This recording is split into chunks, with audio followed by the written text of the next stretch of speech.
Did I get it right that this thing was in development for 10 damn years or so? I like this current wave of small, short, finishable city building games, often with gimmicks. Some of them are even good. It's another game about a moving city. We conquered the sky in Airborne Kingdom, we walk the land in the Wandering Village, and everybody walk the dinosaur. Now it's time to sail the high seas in Flotsam. It's a city building game in the village building subgenre. You have to collect and hold resources to build anything. It can also be argued that this is a colony sim, since all your workers are named, have backstories, have preferences, have professions, and want better food with better living conditions. But there is no selective breeding. Just like the two previously mentioned games, it has a post-apocalyptic setting, and you scavenge for resources to recycle them. There's plenty of research and production chains for the runtime. The interface is working, but it's not the most convenient one. The camera controls and the unintuitive control switch are sticky. There needs to be a Supreme Commander style zoom to the pointer, instead of extra unresponsive switch between the two modes. You can send out parties only in the low FOV local mode, but you can see the destinations only in the high FOV global mode.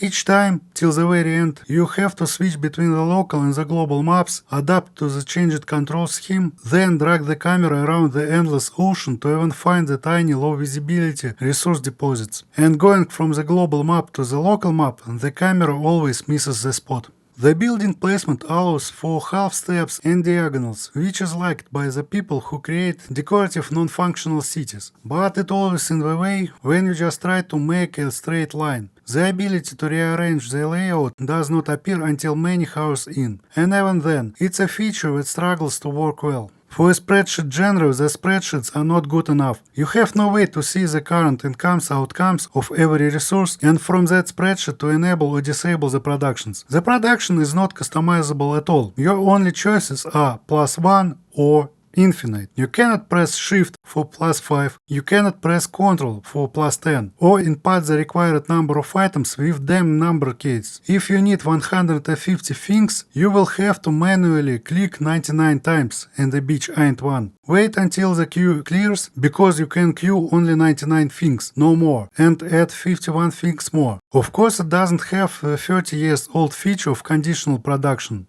Like, do this when the required resources are over X. There's no automation at all, because if you press infinite, you obviously start a runaway chain reaction, which you will forget about until you discover that everything fell apart, since you just turned your entire stock of a resource into compost just to free a little storage space for the quest items. There are no renewables for the basic materials needed to add more storage for every quest. And every storage block requires to increase the weight limit, which requires more energy generation. You can try going extremely in depth to manually manage storage for own style, which actually has conditional triggers to leave some things in stock instead of having a runaway leak.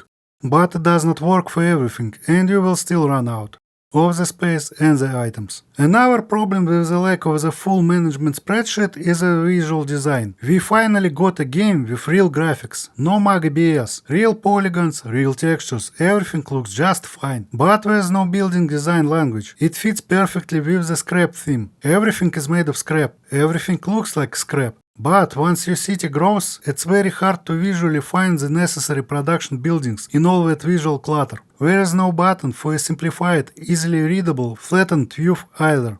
And rearranging the city into districts with the fussy mid-game editor is more work than it's worth, especially considering that you will have to break a half of your city by the end game. The game demands for you to have your central ship uncluttered for some triggers to work. So, surprise, you should have built everything only on one side from the start to leave the docking space free-ish. The map is a randomly generated strip of biomes with associated scrap. Anytime it adds a strip to the east, it blocks one more strip on your way back to the west. The algorithm is also looping, so if you missed a quest, it will be regenerated in the front, which is helpful if you catch one of the plentiful minor bugs, and some of these minor bugs look like major game-breaking bugs. The questing triggers don't always work, so the GPS will be pointing in one place, but instead you have to find the other unmarked place without even knowing what it looks like.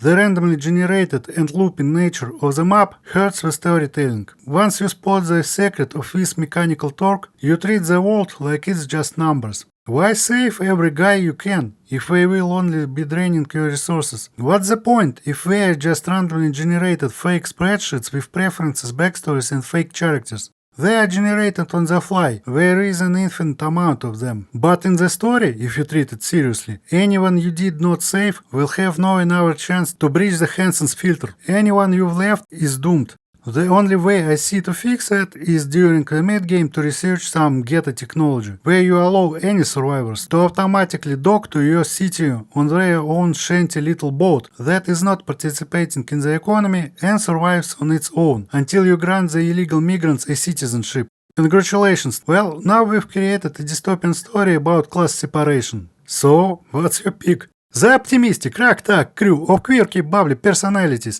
that intentionally and knowingly doomed hundreds to infinity of people to extinction out of purely meritocratic and pragmatic reasons, before patting each other on the backs and screaming we are the good guys. Or a satire about quirky bubbly personalities oligarchic assholes who built their empire by the sweat of their brow and not gonna share the fruit of their labor with illegal immigrants. But they allow them to flock around to gawk at their splendor, with a side effect being that every single one person who agreed to be a Z-class non-citizen got a second chance at life during the ending of the game. Well, all in all, it's a great little game, one of the best of this year, and I sure hope we will fix all the bugs ASAP.